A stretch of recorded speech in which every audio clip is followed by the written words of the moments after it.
Good day, strategy gamers, and welcome back to episode 3 of our Let's Play series, Downfall Conquest of the Third Reich. This episode, I want to just clarify a few things that have been pointed out in the comments, and then we're going to go right on into the Soviet turn on the initiative track. And then we'll probably close after that and have another episode up very shortly that's then covering the following OKH, OKW, and Western Ally turns. So the very first comment that I just want to talk about is there have been a few around a clarification on attack ops. Now, it was pointed out that, hey, when you do an attack order, you have to declare each attack before resolving.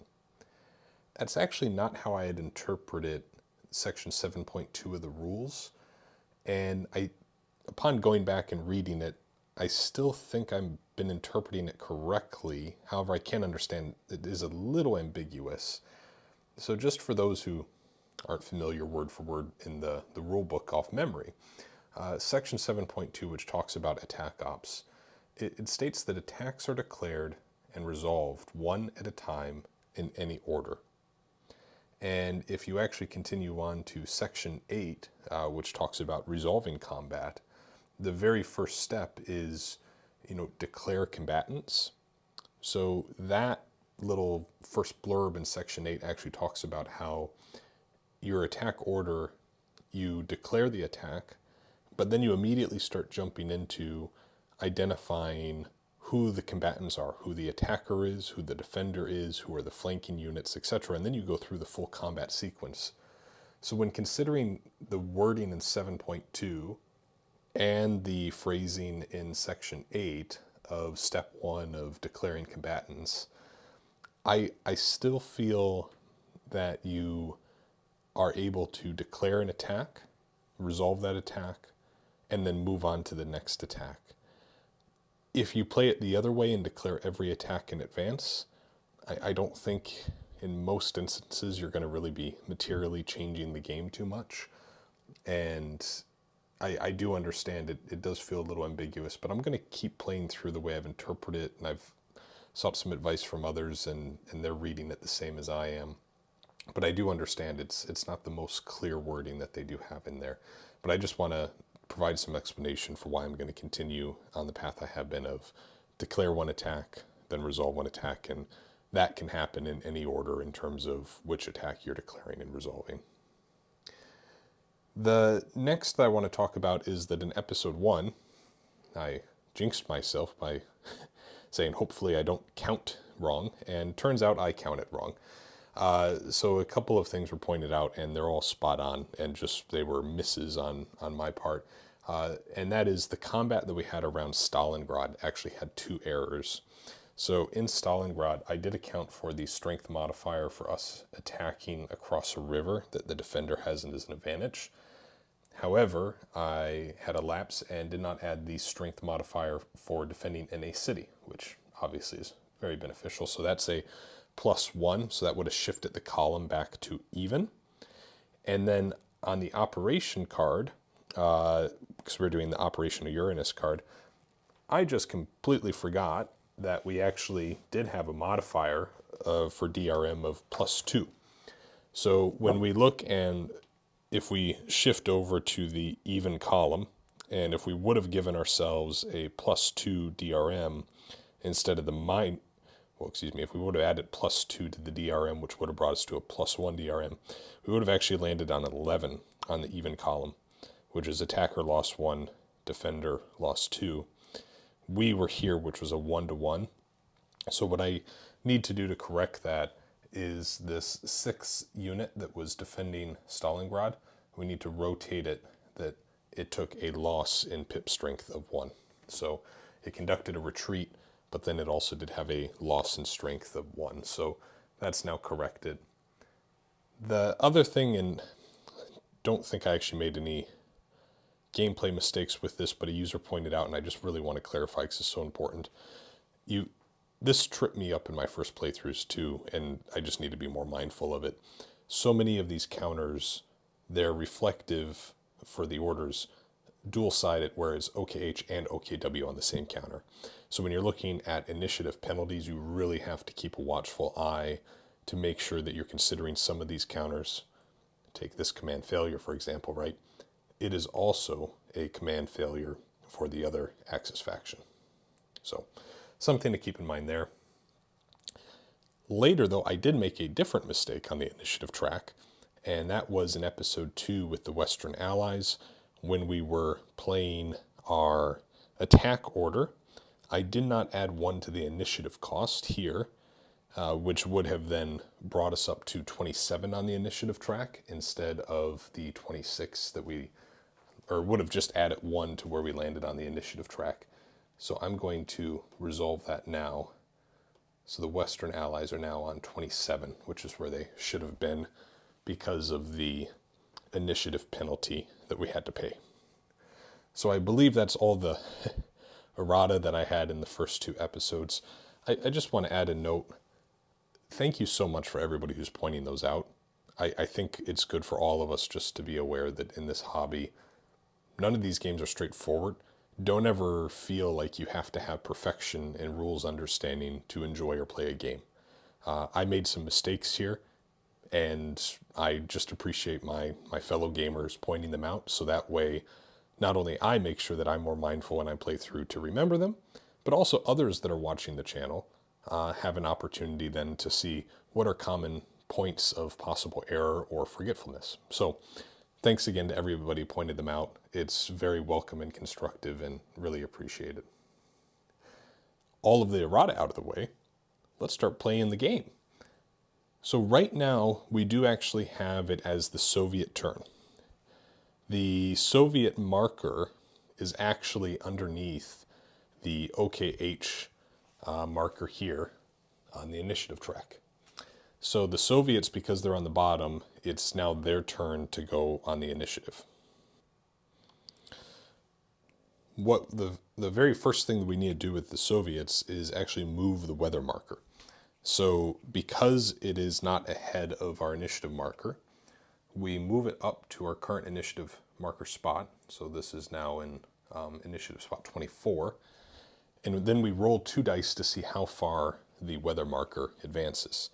It's not going to move too far because another qualifier is that it cannot move ahead of the furthest initiative marker. So at most, it's just going to move a couple spots here. Got a 10. So obviously that's well beyond where the Western Ally marker is. So we're going to go ahead and move that up to spot 27. The next thing that we need to do is on the action track, we do have an empty spot for an order. So we need to move all of the orders down, and then we will draw a new order to fill slot number 10.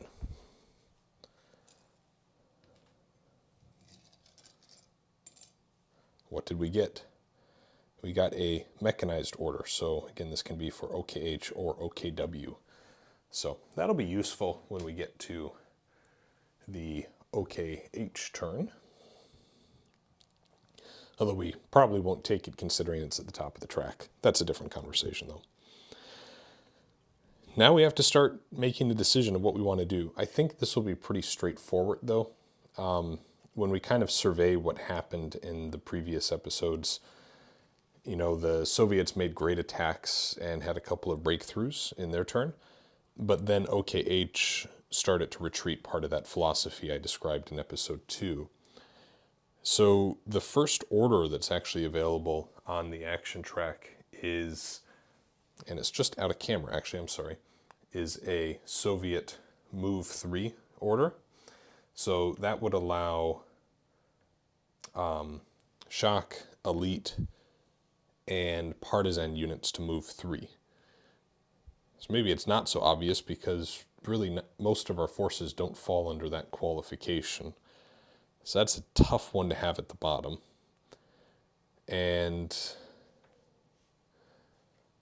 well, let's think about that. So one strategy could be, you know, we would pay an initiative penalty of 1 every single turn that we don't take this just really crappy move order, which would not be good. To actually play that order, I believe it's initiative cost of 4? No, 3. 3. So we could play it, we could take a 3 initiative hit. Another option is we could move it to our planning box for a cost of 1 initiative. That would then make it the OKH player's turn, and then it's right back to us as the Soviets again. So that would allow the OKH player another turn to kind of get their line in order. So that's not ideal, but it's a possibility because it gets that less than ideal order off of the track to avoid initiative penalties from future turns. Or if we feel that time is against us, the Soviets do have, in spot 6 of the track, this move 3 order, which is infantry and armor, which is, going to cover the majority of our forces that we have on the Eastern Front. So there's some appeal in that, because it means we get to advance right up to the OKH line before they have a chance to, further solidify what their strong points are going to be, set up zone of controls, etc. I think we will probably play that marker for an initiative cost of 4 plus an initiative penalty of 1, because we are skipping over what is available at the very bottom of that initiative track. I will say this too, I've been experimenting with the camera positions for these playthroughs, so any feedback that all of you have in the different camera angles and which has been most appealing, let me know. We will try to move it around, zoom in as we get towards battles, etc., but really do welcome any feedback of what the preference is from the viewers out there. So with that, we now have to move the initiative track cost, up 5. So currently we are at 24, so this will put us at 29. And this does have us move across the Soviet event marker space. So we flip the marker to remind ourselves that we have a pending event to resolve at the end of the action round. Now it's time to actually conduct that order, and it's a move 3 for any armor or infantry based unit. So I'm going to real quick hop over the camera position to focus in on the East Front so we can all look at that a little more closely. All right, so now that we're focused in on the East Front, let's start in the south and just work our way north as we do the movement. We have 3 movement points available for each infantry and armor unit, and really the big qualifier that we need to watch out for is just to be mindful of any terrain costs of any of the moves that we end up making.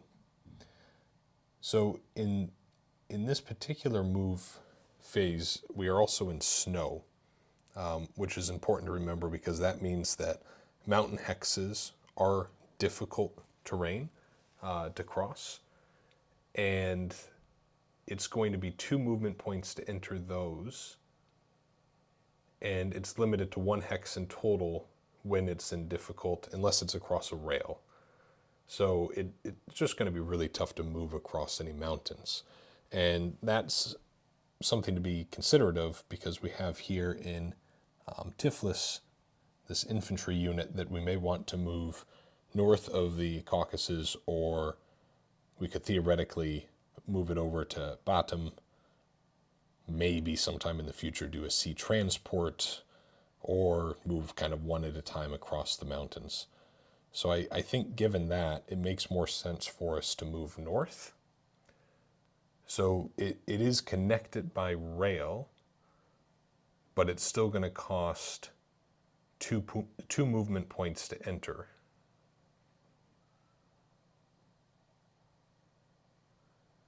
Actually, I think it's just a movement point cost of 1 because of the rail, and then move 1 here. 1 movement point to enter any hex connected by rail, regardless of weather, water hex sides, and other terrain.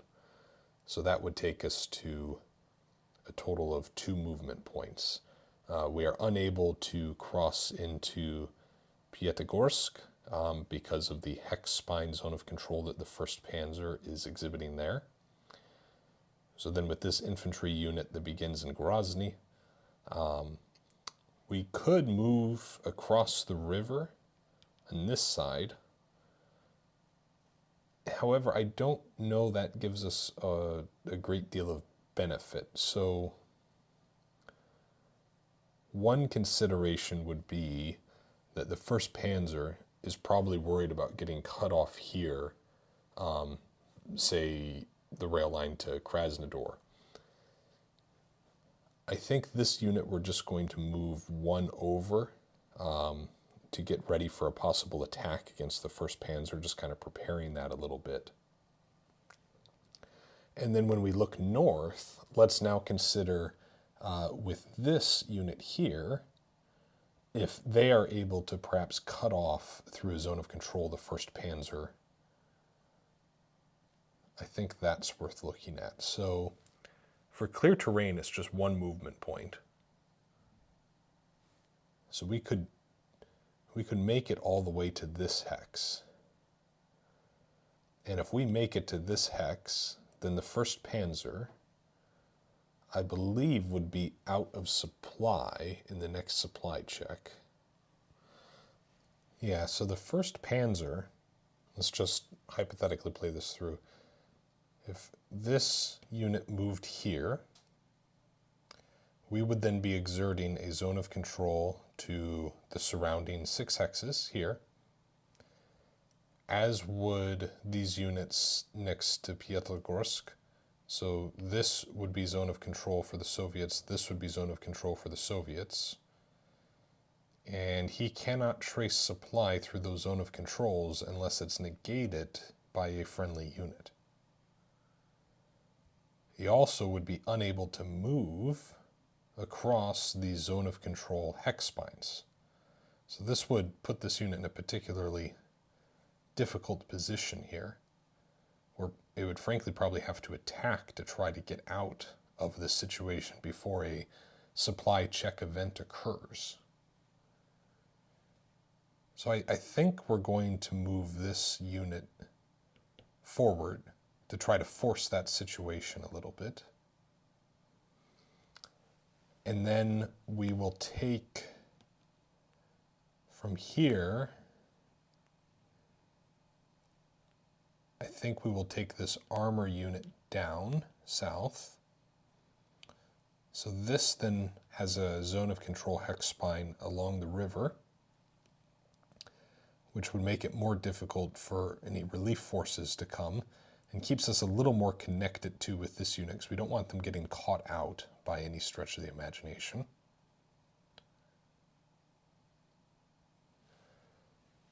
This infantry unit, I think we will have cross the river to start to put some pressure.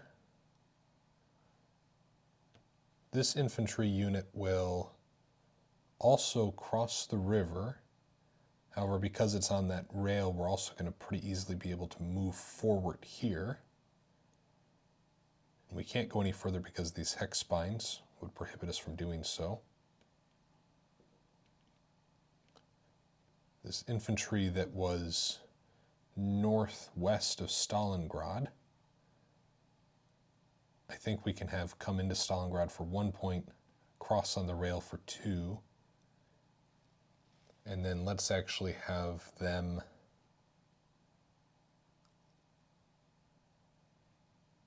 I think we'll go south into this hex again. So we'll build up a little bit of a concentration there, because now the 4th Panzer is going to start to find itself in a difficult position. The only place the 4th Panzer can retreat or move to is across this river because of the zone of control hex spine rule. This hex is ruled out because of these units, as is this hex because of this unit. So this is starting to put a lot of pressure here on the OKH player on how they're going to prevent their forces from being surrounded and cut off one by one. Trying to be a little historical in that sense, I suppose. Now, these next units, they're sitting on the other side of the river, And it's a +1 cost to move across a river without a rail. So I think we will take both of these units and just move them forward 1, as we're not able to then advance into this hex because of the hex spine. Over here we have a little bit more freedom, and I think we're going to move this unit here and this motorized unit here to maintain that front. And again, put some pressure on the 3rd Romanian here. It now has limited areas in which it can retreat. Okay, that's looking good so far. Now when we look at Voronezh, we have the rail crossing the river, which is of great benefit. I think we will take both of these units forward here. And then those are hills that have 2 movement point costs to enter. I think we're going to enter them. It's a pretty weak unit, but the defensive bonus from the hills will be beneficial for us. Now we start to get here north of Orel and Briansk. And I think we'll move this unit forward here, and then we'll go 1 more further here as we start to advance towards the Pripyat marshes. This infantry unit will go south into Briansk. So around Orel, we certainly have left ourselves just a little open there to possible counterattack. So perhaps we take one of these units. Well, so it would be 2 to go into those hills, and then we would be able to exit them into Orel with 1 movement point cost. So let us take this armor unit here. The other reason I'm choosing the armor unit is I find it's good to have a little bit of a mixture of armor and infantry, given the variability in attack orders. And as long as the primary attacker matches what's on the order, of course, you can conduct the attack. So having this armor unit here in the center opens up this infantry unit to participate in a combat as a flanking unit. Over here, this infantry that is currently east of Smolensk, we will go through Smolensk, and we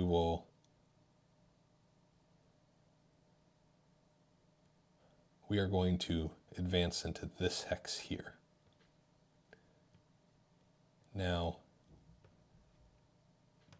that shock unit will stay where it's at, but this infantry unit I'm actually going to have come south into Smolensk, and then we will have it come here southwest of Smolensk. Now my reasoning with all of that was this infantry unit could not advance here because of the hex spine that the 3rd Panzer was exerting. But the unit coming from Smolensk could cross into this hex just fine. So had this unit go west of Smolensk, the infantry unit then pivot south to disengage from this unit zone of control and come up here next to the, is that 5th Infantry, I think. So that's looking good. In the north, there's a little less for us to be able to do, I think, because of those zone of control. So we are unable to move into this hex. So really it's going to result in a combat action if we want to push that unit out, which will probably be coming in one of the future turns here.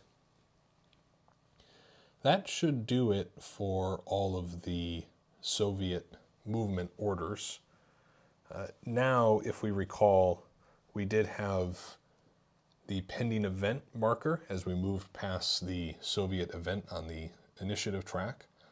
So we'll reposition to look at those event cards and resolve that.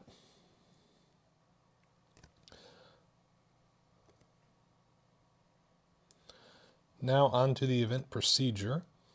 The very first thing, of course, is we're going to move the current event to the discard. So we're just going to take this little marker for the OKH off. Urals Industry then goes to the discard pile, and that becomes the spent event. Then we're going to take this Red Tide over Europe to the current event spot, and that's now the current event.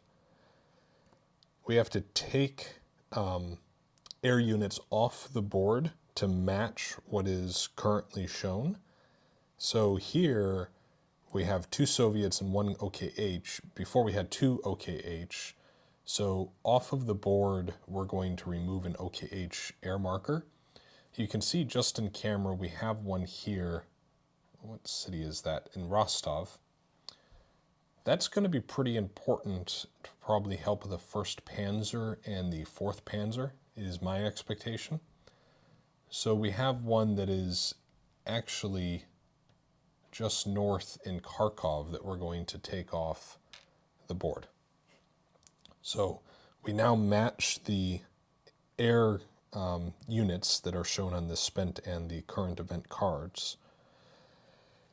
Now we have to look at what the new event is. So let's give this a quick little read. So this is strategic impact.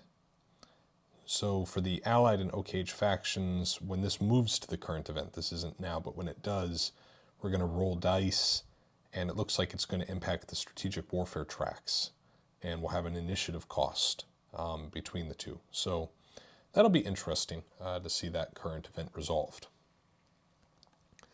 Before we get there, though, we have to resolve the new current event, which is Red Tide over Europe. Now, there's not 6 or more Soviet partisans, so that win condition is not met, obviously. However, we do have to look at whatever faction, Western or Soviet, has the fewest partisans in play loses initiative equal to the difference in partisans. So I'm interpreting that as it's an initiative penalty, which means we'll actually increase the initiative number. But I might look that up, and perhaps I'll have a correction in a future video if I'm incorrect about that. But right now, the Soviets have 1 partisan in Serbia, and the Western Allies have no partisans at all. So I'm going to move the Western Ally initiative marker up 1 space. So now that we've resolved that event, I actually did this a little out of order. We should have done this next, but anyways, we've looked at strategic impact. That's fine. We now actually have to draw cards for the players that are shown on this new card. So there's 1 Western action card that gets drawn into the Western player's hand, and that is Fate. Play after any Western or OKW roll. It must be re-rolled. Then shuffle all action discard piles into their respective draw piles. So that's interesting. So any discarded action cards get put back into the decks. It's a little interesting, and pretty much just, hey, your opponent gets lucky with the roll, you can make them re-roll. So that's interesting. That goes into the Western player's hand. And now we need to add air units to match the totals from all 3 cards. So really the only change is that we're adding 1 Western air unit here. And for that position, it's going to be off camera here, apologies, but we're going to add that to North Africa. Well, we're going to add it here near, in Libya, as we try to advance the 8th British up. So we'll see that when we get to the Western Allies' turn. We'll flip the initiative marker now to its non-pending event side, but otherwise that ends the event procedure, and we would then move on to the next faction's turn. So A lot in this episode, a few corrections. I've been loving the comments and engagement we've had on the videos so far. Please keep that coming. It's really a delight and helps me to a little bit of retrospective on some of these moves and such that I'm making, so really appreciate it. As always, strategy gamers, hoping you have yourselves an excellent day. Bye now.